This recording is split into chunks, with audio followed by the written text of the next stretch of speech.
Welcome and thank you everyone for joining me on GML Tonight. This is the Week 10 edition for the game of the week between the Chargers and the Jacksonville Jaguars. Tonight we've got a high-powered Chargers offense facing off against a high-powered, hard-hitting Jacksonville defense. This game is going to be a matchup of offense versus defense in every phrase of the matter. Tonight we're going to break down what we think the biggest weaknesses are on each side, and because the teams are not nearly the strength that we normally have on the GML Game of the Week, we're going to go through and see what they can do to improve as we go further into the season. So now, without further ado, let me take you through and show you what we're going to break down today for the Chargers and the Jaguars. It's been a rough season for both teams, and as the season progresses with the Chargers at 2-6 and the Jaguars at 1-7, it's looking more and more like they're going to end up with top 5 picks in the NFL draft this year. So first, let's take a look at their rosters and see what we can pull out of and what we can discern from their rosters as we go forward into the season. So first, we're going to take a look at the Chargers roster. And right away, if you ask the owner and coach of the Chargers, his first thing that he will tell you is that he needs to get rid of Phillip Rivers. Now, I do not agree with him. Rivers is a great quarterback, and he has some very elite stats that most QBs don't possess. Firstly, he's got 92 awareness, which is huge. Awareness this year is very, very important for a quarterback, especially when getting blitz, and it helps make accurate throws under pressure. And is definitely something you need. Next, he has 89 throw power, which is huge, especially when, most QBs coming out of the draft don't have that big arm. And then he's got really, really good accuracy stats with 90 short accuracy, 86 medium accuracy, and 92 deep accuracy. He also has 94 play action, which is a very elite stat in and of itself. He also has 95 stamina and 98 toughness. On top of all that, he has a very expensive contract, which is not something I would be willing to get rid of. He has Melvin Gordon and Brandon Oliver as his halfbacks, definitely not something that you need to worry about. At wide receiver, he's got Keenan Allen, Jermaine Kearse, Travis Benjamin. He also has the rookie Mike Williams, who looks to be very good this year, especially at 6'4".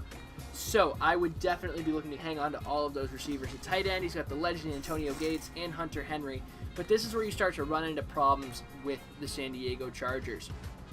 His offensive line is not brilliant all the way across, especially with the way offensive line awareness is calculated this year and how they are giving a group rating for awareness as an average out of all of the positions.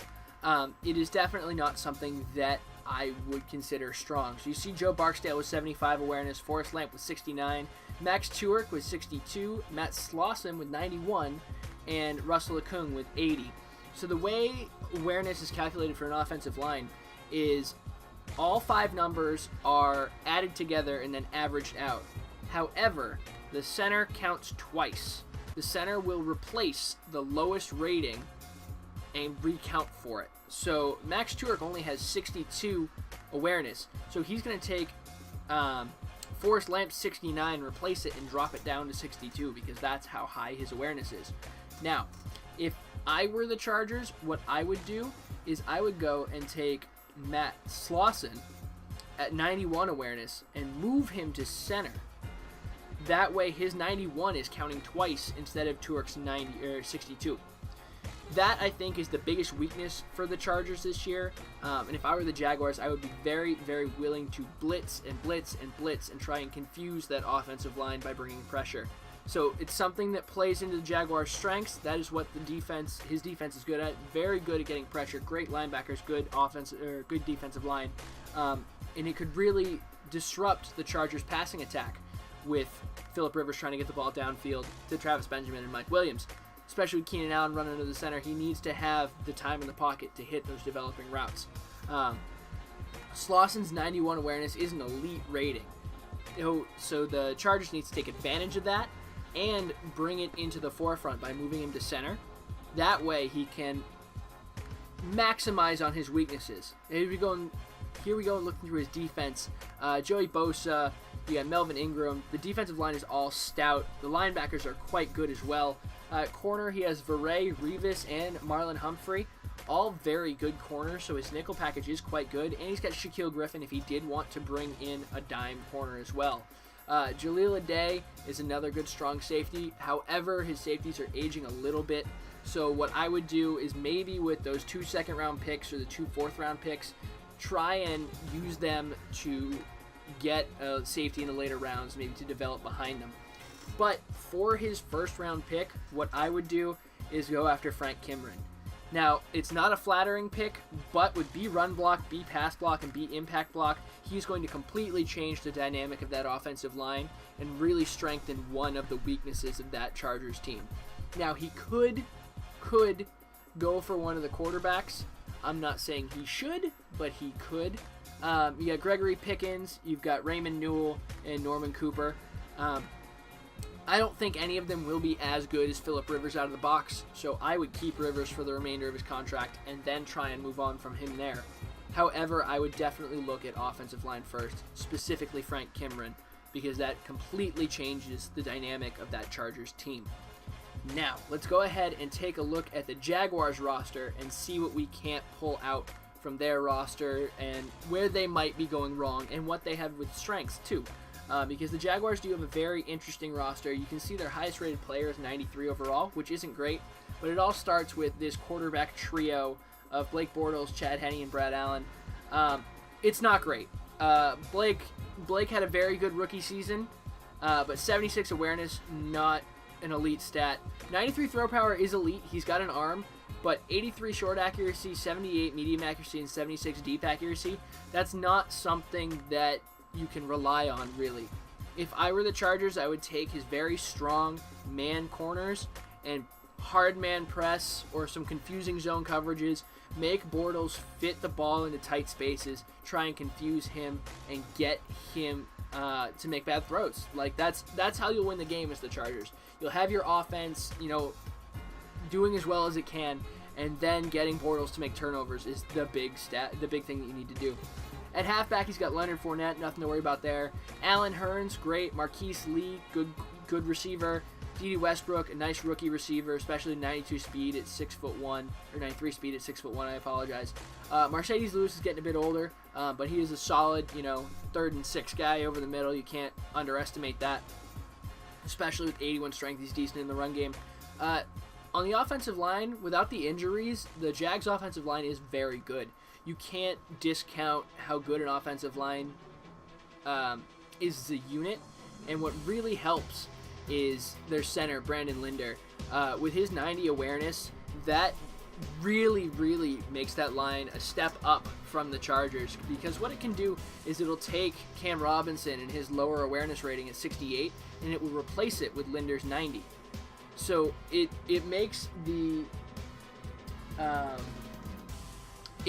unit much more cohesive, especially when you're picking up crazy pressure and sliding left and sliding right where everyone needs to be.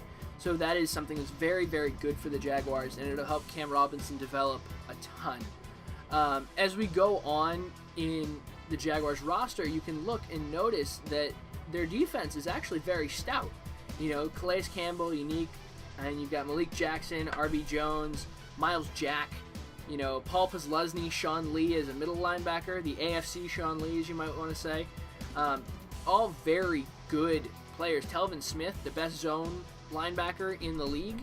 You can't underestimate this Jaguars defense. You've got Jalen Ramsey, AJ Bouye, and Aaron Colvin.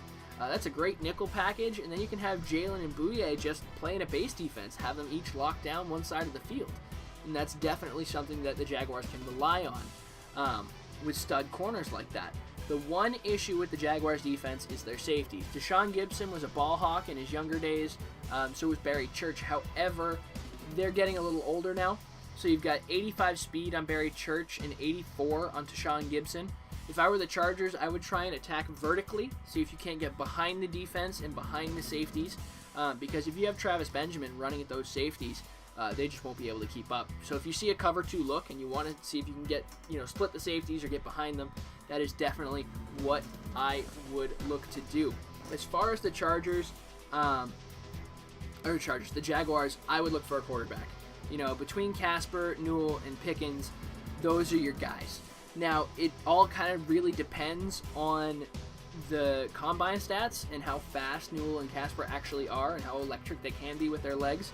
But I would think Newell is the guy because deep accuracy is much more important than medium accuracy to me. However, Gregory Pickens does look to be more consistent. So if Newell and Casper aren't that much faster, they're running in the 4.7s and Pickens is in the 4.8, 4.8 range, you don't worry about it really. Rashad Barber is the next guy I would look to pick up because the Chargers have 2 first-round picks that should be very high up there. And Barber looks to be Odell Beckham Jr. coming back to life. So that's what I think the Chargers should do, or the Jaguars should do. They also might want to pick up a late-round safety to try and develop under the 2 older guys that he has there. But safety is a very easy position to develop as, the GML progresses. But thank you guys for joining me tonight on the GML Tonight for Week 10, Game of the Week between the Chargers and the Jaguars. Game kicks off at 6:30 Eastern on the Chargers YouTube channel. That will be posted in the tweet as well as a link in the description of this video. I hope you guys enjoyed it. Thank you for joining me, and you guys have a great night.